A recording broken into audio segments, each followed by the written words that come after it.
두려움은 하나님보다 상황을 더 크게 보는 우상숭배입니다. 수많은 명령과 가르침이 등장합니다. 사랑하라, 용서하라, 정의를 실천하라, 거짓말하지 말라. 그런데 이 모든 명령 중에서 가장 많이 반복되는 단 하나의 명령이 있습니다. 놀랍게도 그것은 도덕적 행위에 관한 것도 의식에 관한 것도 아닙니다. 바로 두려워하지 말라는 명령입니다. 성경 전체에서 무려 365번 이상 등장하는 이 문장. 마치 1년 365일 매일매일 우리에게 상기시키려는 듯 반복됩니다. 왜 하나님은 다른 무엇보다 두려움을 가장 강력하게 경고하셨을까요? 살인도 간음도 우상숭배도 아닌 두려움 말입니다. 혹시 두려움이라는 감정이 단순히 불편한 느낌 이상의 무언가를 우리에게 가져오는 것은 아닐까요? 혹시 두려움이 영적 세계에서 실제적인 파괴력을 가진 것은 아닐까요? 오늘 우리는 성경이 금지한 단 하나의 감정, 두려움의 놀라운 비밀을 파헤쳐 보겠습니다. 이 이야기는 당신이 생각하는 것보다 훨씬 더 깊고 훨씬 더 충격적이며 훨씬 더 실제적입니다. 먼저 우리는 한 가지 질문부터 던져야 합니다. 두려움은 정말 죄입니까? 많은 사람들이 이렇게 반문합니다. 두려움은 자연스러운 감정 아닙니까? 위험 앞에서 느끼는 본능적 반응 아닙니까? 맞습니다. 두려움 자체는 하나님이 우리에게 주신 자연스러운 감정입니다. 위험을 감지하고 생존하도록 돕는 신호체계입니다. 그렇다면 성경이 금지하는 두려움은 무엇입니까? 그것은 하나님의 약속보다 상황을 더 신뢰하는 두려움입니다. 하나님의 능력보다 문제의 크기를 더 크게 보는 두려움입니다. 하나님의 임재보다 적의 위협을 더 실제적으로 느끼는 두려움입니다. 이것이 바로 성경이 말하는 죄로서의 두려움입니다. 창세기로 돌아가 봅시다. 인류 최초의 두려움이 언제 등장했는지 아십니까? 타락 직후입니다. 아담과 하와가 선악과를 먹은 후 무화과 나무 잎으로 자신들을 가렸을 때 하나님께서 그들을 부르셨습니다. 그런데 아담의 대답이 무엇이었습니까? 내가 동산에서 하나님의 소리를 듣고 내가 벗었으므로 두려워하여 숨었나이다. 이것이 인류 역사상 최초로 기록된 두려움의 고백입니다. 주목하십시오. 두려움은 죄와 함께 들어왔습니다. 죄가 없던 에덴에는 두려움도 없었습니다. 아담과 하와는 벌거벗었어도 부끄러워하지 않았고 하나님의 임재 앞에서도 두려워하지 않았습니다. 그런데 죄가 들어오자마자 두려움이 따라 들어왔습니다. 이것이 우리에게 무엇을 말해줍니까? 두려움은 타락한 세계의 산물이라는 것입니다. 본래 하나님의 창조 설계에는 없던 것입니다. 그렇다면 왜 하나님은 두려움을 이토록 심각하게 다루십니까? 그 이유를 이해하려면 우리는 두려움이 영적 세계에서 작동하는 방식을 알아야 합니다. 두려움은 단순한 감정이 아닙니다. 두려움은 영적 문을 여는 열쇠입니다. 두려움은 우리의 믿음을 대체하는 거짓 신앙입니다. 두려움은 마귀가 우리 삶에 접근할 수 있는 합법적 통로입니다. 욥기를 보십시오. 욥은 의로운 사람이었습니다. 하나님께서도 욥을 온전하고 정직하여 하나님을 경외하며 악에서 떠난 자라고 인정하셨습니다. 그런데 욥에게 한 가지 약점이 있었습니다. 욥기 3장 25절에서 욥은 이렇게 고백합니다. 내가 두려워하는 그것이 내게 임하고 내가 무서워하는 그것이 내 몸에 미쳤구나. 욥은 자신의 자녀들에게 재앙이 임할까 봐 끊임없이 두려워했고 그들을 위해 번제를 드렸습니다. 이것은 분명 선한 의도였습니다. 그러나 그 밑바탕에는 두려움이 깔려 있었습니다. 그리고 그 두려움이 실제로 일어났습니다. 욥의 자녀들이 모두 죽었고 욥의 재산이 모두 사라졌으며 욥의 건강이 무너졌습니다.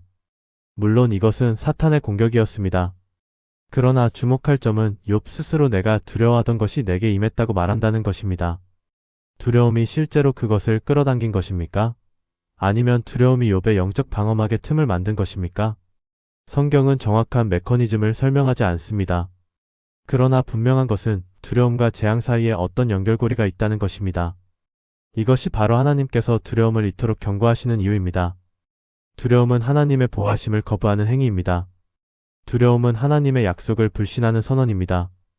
두려움은 보이지 않는 하나님보다 보이는 위협을 더 신뢰하는 우상숭배입니다.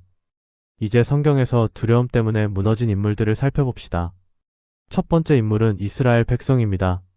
출애굽 이후 그들은 가나안 땅을 정탐하기 위해 12명의 정탐꾼을 보냈습니다. 40일 후 돌아온 정탐꾼들은 2개의 보고서를 가지고 왔습니다. 10명은 이렇게 말했습니다. 그 땅은 과연 젖과 꿀이 흐르는 땅입니다. 그러나 그곳에 사는 사람들은 강하고 성읍들은 견고하고 매우 큽니다. 우리는 그곳에서 안악 자손도 보았습니다. 우리는 우리 보기에도 메뚜기 같았고 그들이 보기에도 그와 같았을 것입니다. 여호수아와 갈렙은 다르게 말했습니다. 그 땅은 심히 아름다운 땅입니다. 여호와께서 우리를 기뻐하시면 우리를 그 땅으로 인도하여 들이시고 그 땅을 우리에게 주실 것입니다. 다만 여호와를 거역하지 말라. 그 땅 백성을 두려워하지 말라. 그들은 우리의 먹이가 될 것입니다.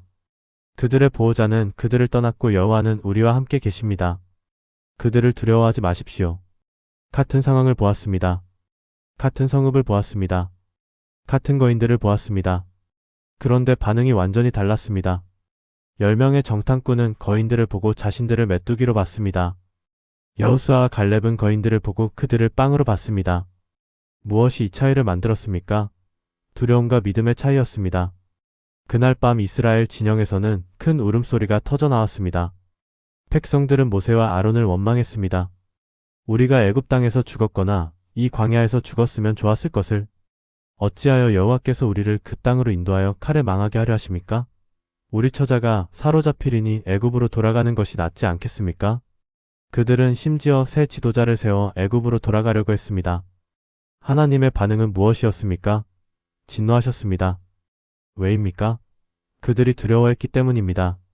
그들의 두려움은 단순한 감정이 아니었습니다. 그것은 하나님의 능력에 대한 불신이었고 하나님의 약속에 대한 거부였으며 하나님의 임재에 대한 무시였습니다. 하나님께서는 이렇게 말씀하셨습니다. 그들이 어느 때까지 나를 믿지 않겠느냐? 내가 그들 가운데에서 모든 이적을 행한 것도 생각하지 아니하는도다. 결과는 참혹했습니다. 20살 이상의 모든 사람은 광야에서 죽게 되었습니다. 40일 동안의 정탐에 대한 대가로 40년을 광야에서 보내야 했습니다. 가나안 땅까지는 단 11일 거리였습니다. 그러나 그들의 두려움 때문에 그 여정은 40년이 되었습니다. 두려움의 대가가 얼마나 큰지 보십니까? 더 비극적인 것은 그들이 두려워한 것들이 실제로는 두려워할 필요가 없는 것들이었다는 점입니다. 여호수아와 갈렙이 말했듯이 가나안 족속들의 보호자는 이미 그들을 떠났습니다. 하나님께서 이미 그 땅을 이스라엘에게 주기로 결정하셨습니다. 전쟁의 결과는 이미 정해져 있었습니다. 그런데 이스라엘은 보이는 것만 보고 두려워했습니다. 하나님의 약속과 능력은 보지 못했습니다. 이것이 바로 두려움의 특징입니다. 두려움은 우리의 시야를 좁힙니다. 두려움은 문제만 크게 보이게 하고 하나님은 작게 보이게 합니다.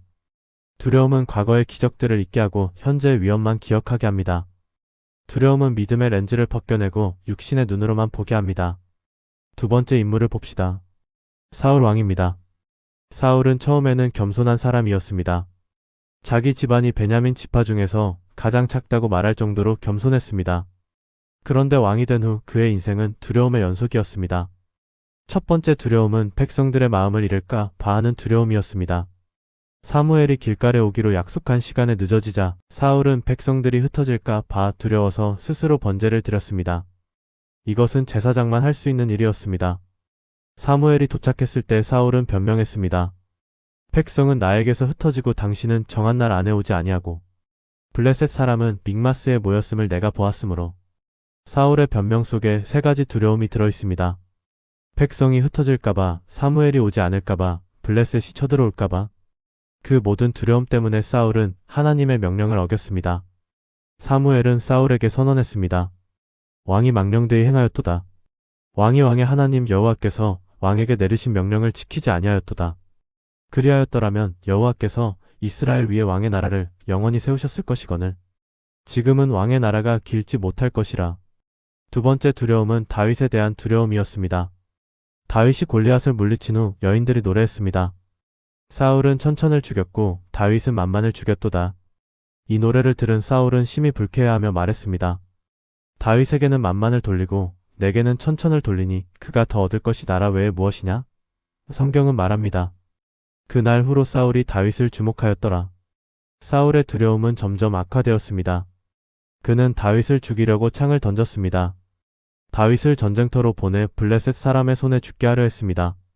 다윗이 도망치자 그를 추격했습니다. 급기야 다윗을 도운 제사장들을 학살했습니다. 85명의 제사장이 사울의 두려움 때문에 죽었습니다. 사울은 하나님의 기름 부음 받은 종들을 죽였습니다. 왜입니까? 다윗이 자신의 왕위를 빼앗을까 봐 두려워했기 때문입니다. 그런데 아이러니는 무엇입니까? 사울이 두려워했던 일이 그의 두려움 때문에 일어났다는 것입니다. 만약 사울이 다윗을 사랑하고 그를 축복했다면 어떻게 되었을까요? 다윗은 사울에게 끝까지 충성했을 것입니다. 다윗은 2번이나 사울을 죽일 기회가 있었지만 그렇게 하지 않았습니다.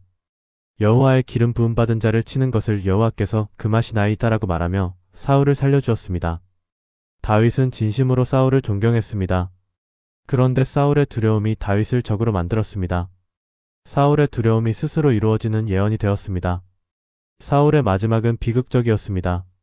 블레셋과의 전쟁에서 그의 세 아들이 죽었고 사울도 중상을 입었습니다. 사울은 자신의 병기를 든 자에게 말했습니다. 내 칼을 빼어 나를 찌르라. 할례 받지 않은 자들이 와서 나를 찌르고 모욕할까 두려워하노라. 심지어 죽음 앞에서도 사울은 두려워했습니다. 병기를 든 자가 거절하자 사울은 자기 칼 위에 엎드려 스스로 목숨을 끊었습니다. 사울의 생애를 보면 두려움이 어떻게 한 사람의 인생을 파괴하는지 알 수 있습니다. 사울은 왕이었습니다. 백성의 사랑을 받았습니다. 하나님의 기름 부음을 받았습니다. 위대한 승리를 거두었습니다. 그런데 두려움이 그 모든 것을 무너뜨렸습니다. 두려움이 그를 살인자로 만들었습니다. 두려움이 그를 하나님의 제사장들을 학살하는 자로 만들었습니다. 두려움이 결국 그를 자살로 이끌었습니다. 세 번째 인물은 베드로입니다. 베드로는 예수님의 수제자였습니다. 그는 주는 그리스도시요 살아계신 하나님의 아들이시니이다라고 고백한 사람입니다. 예수님께서 내가 바위 위에 내 교회를 세우리라고 말씀하신 그 베드로입니다. 그런데 예수님께서 체포되시던 밤 베드로의 반응은 어떠했습니까? 처음에 베드로는 용감했습니다. 칼을 빼어 대제사장의 종 말고의 귀를 잘랐습니다. 다른 제자들은 모두 도망쳤지만 베드로는 멀리서라도 예수님을 따라갔습니다. 대제사장의 집들까지 들어갔습니다. 그런데 거기서 한 여종이 베드로를 알아보았습니다. 이 사람도 저 나사렛 예수와 함께 있었다. 베드로는 모든 사람 앞에서 부인했습니다. 나는 내가 무슨 말을 하는지 알지 못하겠노라. 베드로는 뜰 앞문까지 나갔습니다. 그런데 또 다른 여종이 거기 있는 사람들에게 말했습니다. 이 사람은 나사렛 예수와 함께 있었다. 베드로는 맹세하며 부인했습니다. 나는 그 사람을 알지 못하노라. 조금 후에 곁에 섰던 사람들이 베드로에게 와서 말했습니다. 너도 진실로 그 당에 속한 사람이라. 내 말소리가 너를 드러내느니라. 그때 베드로는 저주하며 맹세했습니다. 나는 그 사람을 알지 못하노라. 바로 그때 닭이 울었습니다. 베드로는 예수님의 말씀을 기억했습니다. 닭 울기 전에 내가 3번 나를 부인하리라. 베드로는 밖으로 나가서 심히 통곡했습니다. 무엇이 베드로를 이렇게 만들었습니까? 두려움이었습니다. 자신도 체포되어 십자가에 못 박힐까 봐 두려워했습니다. 그 두려움이 그의 입에서 거짓말을 끌어냈습니다. 그 두려움이 그로 하여금 자신이 가장 사랑하는 스승을 부인하게 만들었습니다. 그런데 놀라운 일이 있습니다. 부활하신 예수님께서 베드로를 찾아오셨습니다. 베드로를 책망하지 않으셨습니다. 대신 3번 물으셨습니다. 내가 나를 사랑하느냐? 베드로가 3번 부인했으니 3번 사랑을 고백할 기회를 주신 것입니다. 그리고 베드로에게 사명을 주셨습니다. 내 양을 먹이라. 예수님은 베드로를 회복시키셨습니다. 그 후 베드로는 완전히 변화되었습니다. 오순절에 성령이 임하신 후 베드로는 두려움 없이 설교했습니다. 예루살렘 한복판에서 너희가 십자가에 못 박은 이 예수를 하나님이 주와 그리스도가 되게 하셨느니라고 외쳤습니다. 공회에 붙잡혀 갔을 때도 두려워하지 않았습니다. 도리어 사람보다 하나님께 순종하는 것이 마땅하니라고 선언했습니다. 채찍질을 당하고도 기뻐했습니다. 그 이름을 위하여 능욕받는 일에 참여할 만한 자로 여기심을 기뻐하더라. 무엇이 베드로를 이렇게 변화시켰습니까? 성령의 능력이었습니다. 그러나 더 근본적으로는 사랑이 두려움을 이긴 것입니다. 요한일서 4장 18절은 말합니다. 사랑 안에 두려움이 없고 온전한 사랑이 두려움을 내쫓나니 두려움에는 형벌이 있음이라. 두려워하는 자는 사랑 안에서 온전히 이루지 못하였느니라. 베드로가 예수님의 사랑을 경험했을 때 그의 두려움은 사라졌습니다. 죽음의 위협도 채찍질도 감옥도 그를 두렵게 하지 못했습니다. 이제 성경에서 두려움 때문에 길을 잃은 중요한 사건들을 살펴봅시다. 첫 번째는 아브라함의 거짓말입니다. 하나님께서 아브라함을 부르셨을 때 위대한 약속을 주셨습니다. 내가 너로 큰 민족을 이루고 내게 복을 주어 내 이름을 창대하게 하리니 너는 복이 될지라. 아브라함은 믿음으로 고향을 떠나 하나님께서 지시하실 땅으로 갔습니다. 그런데 기근이 들었습니다. 아브라함은 애굽으로 내려갔습니다. 애굽에 가까이 이르렀을 때 아브라함은 아내 사라에게 말했습니다. 나는 그대가 아리따운 여인인 줄을 아노라. 애굽 사람이 그대를 볼 때 이르기를 이는 그의 아내라 하여 나를 죽이고 그대는 살리리니 원하건대 그대는 나의 누이라 하라. 그리하면 내가 그대로 말미암아 안전하고 내 목숨이 그대로 말미암아 보존되리라. 아브라함이 무엇을 한 것입니까? 거짓말을 한 것입니다. 사라가 누이라고 속인 것입니다. 물론 사라는 이복 누이이기는 했지만 그것은 반쪽 진실, 즉 거짓말이었습니다. 왜 아브라함이 이런 거짓말을 했습니까? 두려웠기 때문입니다. 애굽 사람들이 자신을 죽일까 봐 두려웠습니다. 결과는 어떠했습니까?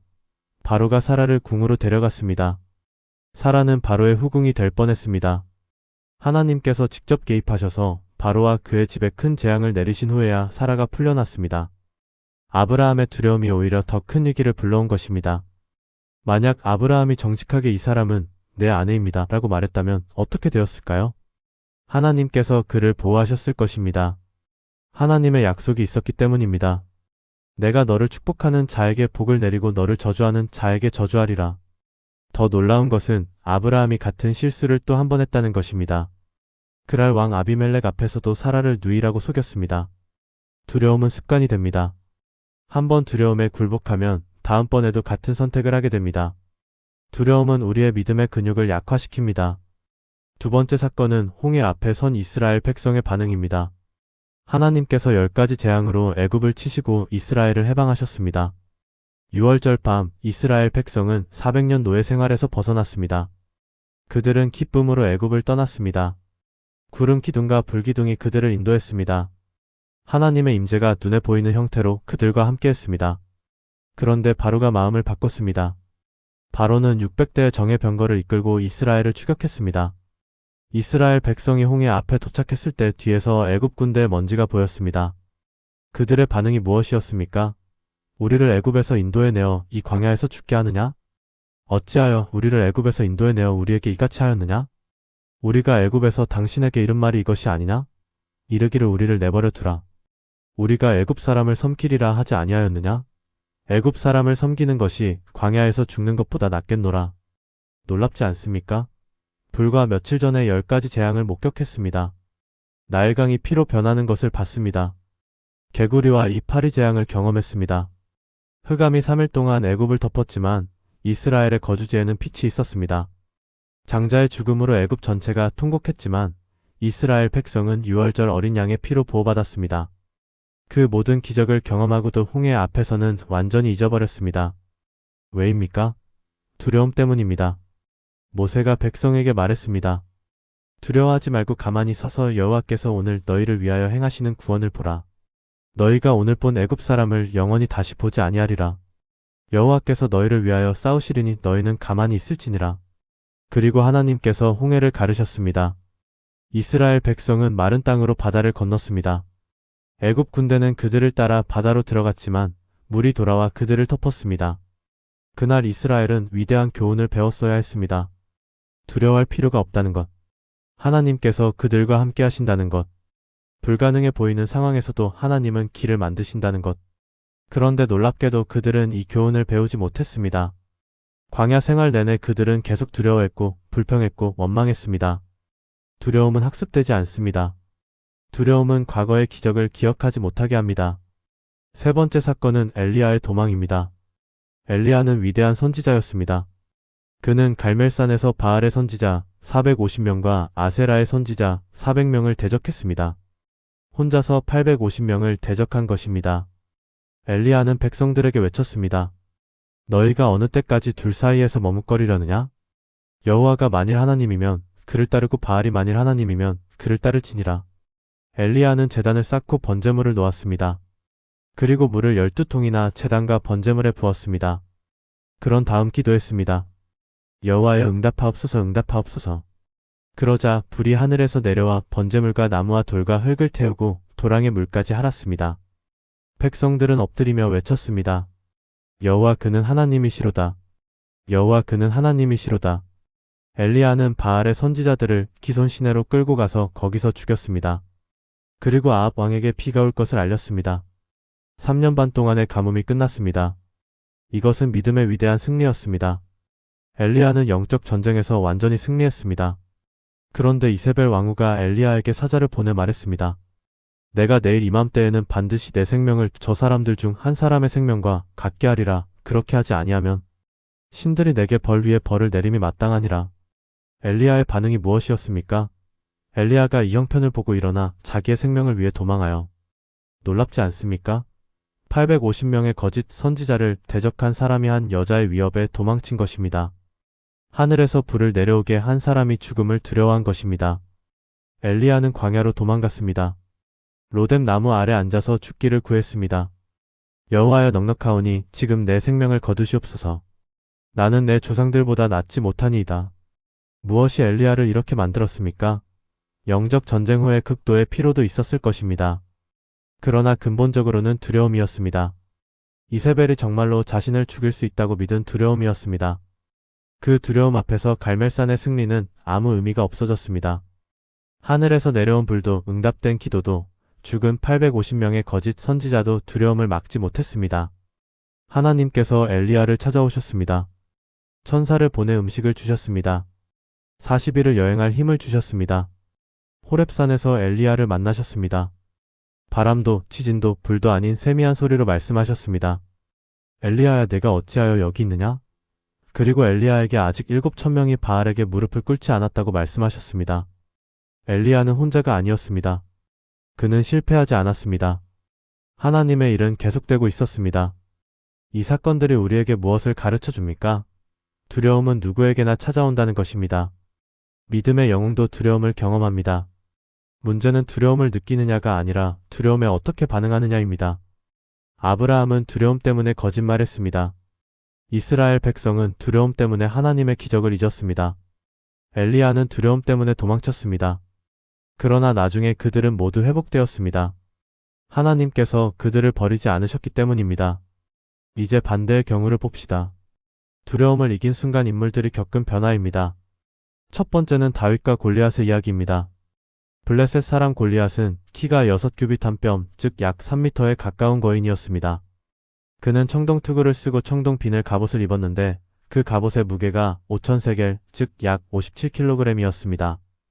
다리에는 청동 각반을 쳤고 어깨 사이에는 청동 단창을 메었습니다.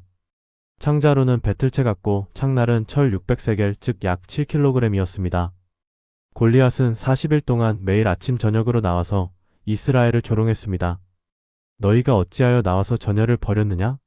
나는 블레셋 사람이 아니며 너희는 사울의 신복이 아니냐? 너희는 한 사람을 택하여 내게로 내려보내라. 그가 나와 싸워서 나를 죽이면 우리가 너희의 종이 되겠고 내가 그를 쳐 죽이면 너희가 우리의 종이 되어 우리를 섬길 것이니라. 사울과 온 이스라엘이 이 말을 듣고 놀라며 심히 두려워했습니다. 40일 동안 아무도 나가지 못했습니다. 이스라엘에는 수많은 군사가 있었습니다. 그러나 한 명도 골리앗을 대적하지 못했습니다. 왜입니까? 두려웠기 때문입니다. 그때 양을 치던 다윗이 형들에게 음식을 가지고 왔습니다. 다윗은 골리앗의 조롱을 들었습니다. 다윗이 물었습니다.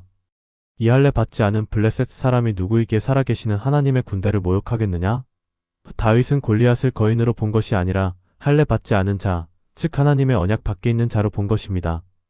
다윗은 사울에게 나아갔습니다. 이 블레셋 사람으로 말미암아 사람이 낙담하지 말 것이라. 주의 종이 가서 저 블레셋 사람과 싸우리이다. 사울은 말했습니다. 내가 가서 저 블레셋 사람과 싸울 수 없으리니 너는 소년이요 그는 어려서부터 용사임이니라. 그러나 다윗은 자신의 경험을 이야기했습니다. 사자와 곰을 죽인 이야기를. 그리고 확신에 찬 말을 했습니다. 여호와께서 나를 사자의 발톱과 곰의 발톱에서 건져내셨은즉 나를 이 블레셋 사람의 손에서도 건져내시리이다. 사울은 자기 갑옷을 다윗에게 입혔습니다. 그러나 다윗은 그것을 벗었습니다. 익숙하지 않았기 때문입니다. 대신 다윗은 시냇가에서 매끄러운 돌 5개를 주어 물맷돌에 넣고 손에 물매를 가지고 골리앗에게 나아갔습니다. 골리앗이 다윗을 보고 업신여겼습니다. 내가 나를 깨로 여기고 막대기를 가지고 내게 나왔느냐? 골리앗은 신들의 이름으로 다윗을 저주했습니다. 내게로 오라. 내가 내 살을 공중의 새들과 들짐승들에게 주리라. 다윗의 대답이 무엇이었습니까? 너는 칼과 창과 단창으로 내게 나아오거니와 나는 만군의 여호와의 이름 곧 내가 모욕하는 이스라엘 군대의 하나님의 이름으로 내게 나아가노라. 오늘 여호와께서 너를 내 손에 넘기시리니 내가 너를 쳐서 내 머리를 베고 블레셋 군대의 시체를 오늘 공중의 새와 땅의 들짐승에게 주어온 땅으로 이스라엘의 하나님이 계신 줄 알게 하겠고 또 여호와의 구원하심이 칼과 창에 있지 아니함을 이 무리에게 알게 하리라. 전쟁은 여호와께 속한 것인즉 그가 너희를 우리의 손에 넘기시리라. 다윗은 돌 하나를 물매에 넣어 돌려 골리앗의 이마를 쳤습니다. 돌이 골리앗의 이마에 박힘에 골리앗이 땅에 엎드러졌습니다. 다윗은 골리앗의 칼로 그의 머리를 베었습니다. 블레셋 사람들은 도망쳤고 이스라엘은 큰 승리를 거두었습니다. 무엇이 다윗을 다르게 만들었습니까? 다윗도 골리앗의 크기를 봤습니다. 다윗도 골리앗의 무기를 봤습니다. 다윗도 골리앗의 위협을 들었습니다. 그러나 다윗은 두려워하지 않았습니다. 왜입니까? 다윗은 골리앗을 자기보다 크게 보지 않았기 때문입니다. 다윗은 하나님을 골리앗보다 훨씬 크게 봤기 때문입니다. 다윗에게 전쟁은 자기와 골리앗의 싸움이 아니었습니다. 그것은 하나님과 하나님을 모욕한 자의 싸움이었습니다. 다윗의 승리가 가져온 변화는 무엇이었습니까? 이스라엘 전체가 용기를 얻었습니다.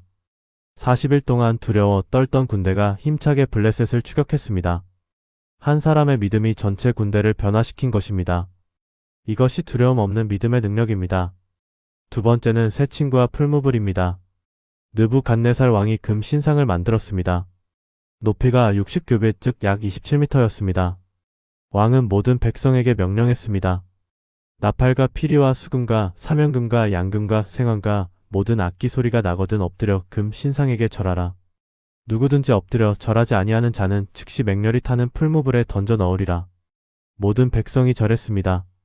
그러나 세 사람은 절하지 않았습니다. 사드락과 메삭과 아벳느고 즉 히브리 이름으로는 하나냐와 미사엘과 아사랴였습니다. 갈대아 사람들이 왕에게 고발했습니다. 왕이여 유다 사람 사드락과 메삭과 아벳느고가 왕을 높이지 아니하며 왕의 신들을 섬기지 아니하며 왕이 세우신 금 신상에게 절하지 아니하나이다. 느부갓네살이 분노하여 그들을 불러왔습니다. 사드락과 메삭과 아벳느고야 너희가 내 신을 섬기지 아니하며 내가 세운 금 신상에게 절하지 아니한다 하니 사실이냐? 이제라도 너희가 준비하였다가 언제든지 나팔과 피리와 수금과 사면금과 양금과 생황과 모든 악기 소리를 들을 때 내가 만든 신상 앞에 엎드려 절하면 좋거니와 너희가 만일 절하지 아니하면 즉시 너희를 맹렬히 타는 풀무불 가운데에 던져 넣을 것이니 능히 너희를 내 손에서 건져낼 신이 누구이겠느냐? 새 친구의 대답이 놀랍습니다. 왕이여 우리가 이 일에 대하여 왕에게 대답할 필요가 없나이다. 왕이여 우리가 섬기는 하나님이 계시다면 우리를 맹렬히 타는 풀무불 가운데에서 능히 건져내시겠고 왕의 손에서도 건져내시리이다. 그렇게 하지 아니하실지라도 왕이여 우리가 왕의 신들을 섬기지도 아니하고 왕이 세우신 금 신상에게 절하지도 아니할 줄을 아옵소서. 이 대답 속에 얼마나 강한 믿음이 들어있는지 보십니까? 우리 하나님이 우리를 건지실 것입니다. 그러나 설령 건지지 않으신다 할지라도 우리는 절하지 않겠습니다.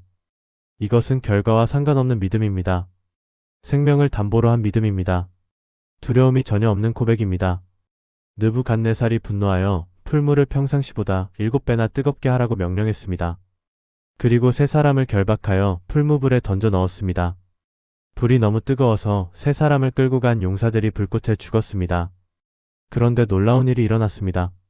느부갓네살이 놀라 급히 일어나 말했습니다. 우리가 결박하여 불 가운데에 던진 자는 세 사람이 아니었느냐? 내가 보니 결박되지 아니한 네 사람이 불 가운데로 다니는데 상하지도 아니하였고 그 넷째의 모양은 신들의 아들과 같도다. 하나님께서 불 가운데에 함께 하신 것입니다. 느부갓네살이 풀무 아기로 가까이 가서 외쳤습니다. 지극히 높으신 하나님의 종 사드락과 메삭과 아벳느고야 나와서 이리로 오라. 세 사람이 나왔을 때 불이 그들의 몸을 해하지 못하였고 머리털도 그슬리지 아니하였으며 겉옷빛도 변하지 아니하였고 불탄 냄새도 없었습니다. 느부갓네살이 말했습니다. 사드락과 메삭과 아벳느고의 하나님을 찬송할지로다. 그가 그의 천사를 보내사 자기를 의뢰하고 그들의 몸을 바쳐 왕의 명령을 거역하고 그 하나님 밖에는 다른 신을 섬기지 아니하며 그에게 절하지 아니한 종들을 구원하셨도다. 새 친구의 두려움 없는 믿음이 가져온 결과를 보십시오. 첫째, 그들은 구원받았습니다. 하나님께서 직접 불 가운데에서 그들과 함께 하셨습니다. 둘째, 하나님의 이름이 높아졌습니다. 이방 왕이 하나님을 찬송했습니다. 셋째, 믿음의 증거가 되었습니다. 이 이야기는 수천 년이 지난 지금까지 믿음의 본으로 전해지고 있습니다. 만약 그들이 두려워했다면 어떻게 되었을까요?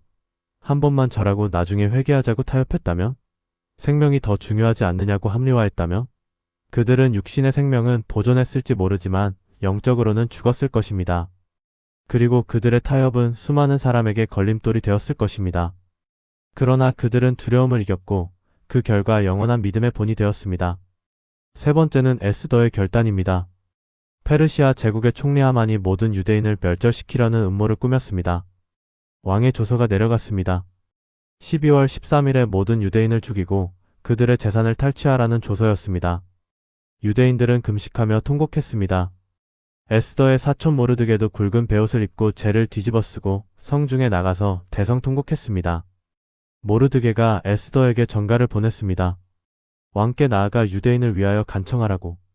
그러나 에스더는 두려웠습니다. 왕궁 안뜰에 있는 왕에게 부름을 받지 아니하고 나아가면 남녀를 막론하고 오직 한 법이 있어 주기대 왕이 그 자에게 금규를 내밀어야 살 것입니다. 그런데 내가 부름을 입어 왕에게 나아가지 못한 지가 이미 30일이라. 모르드게가 다시 전가를 보냈습니다. 너는 왕궁에 있으니 모든 유대인 중에 홀로 목숨을 건지리라 생각하지 말라. 이때 내가 만일 잠잠하여 말이 없으면 유대인은 다른 곳에서 노임과 구원을 얻으려니와 너와 내 아버지 집은 멸망하리라. 내가 왕후의 자리를 얻은 것이 이때를 위함이 아닌지 누가 알겠느냐? 에스더는 결단했습니다. 당신은 가서 수산에 있는 유대인을 다 모으고 나를 위하여 금식하되 3일 동안 밤낮 먹지도 말고 마시지도 마소서. 나도 나의 시녀와 더불어 이같이 금식한 후에 규례를 어기고 왕에게 나아가리니 죽으면 죽으리이다. 죽으면 죽으리이다. 이 한 문장 속에 에스더의 두려움 극복이 담겨 있습니다. 에스더는 죽을 수도 있다는 것을 알았습니다.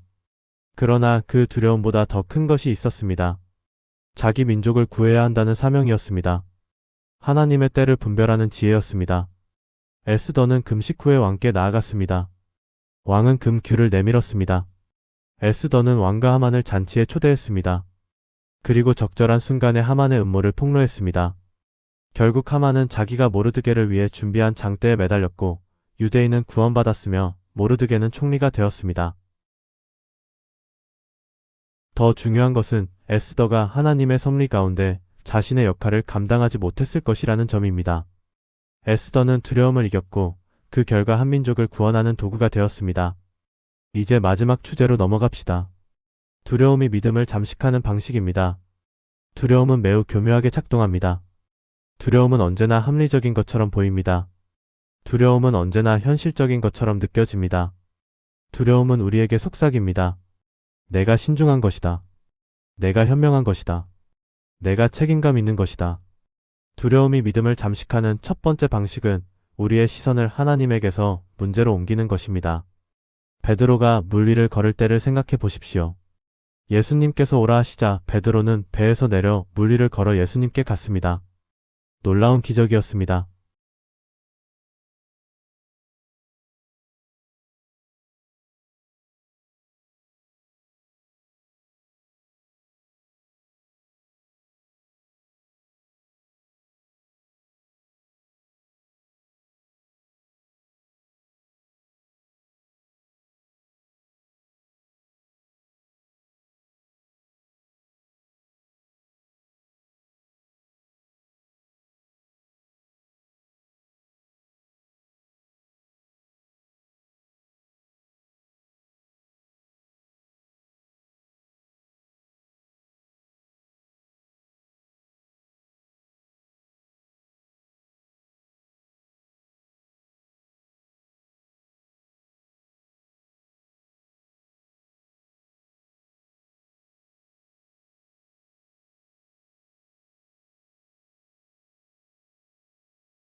그래서 하나님께서는 매일 우리에게 상기시키십니다.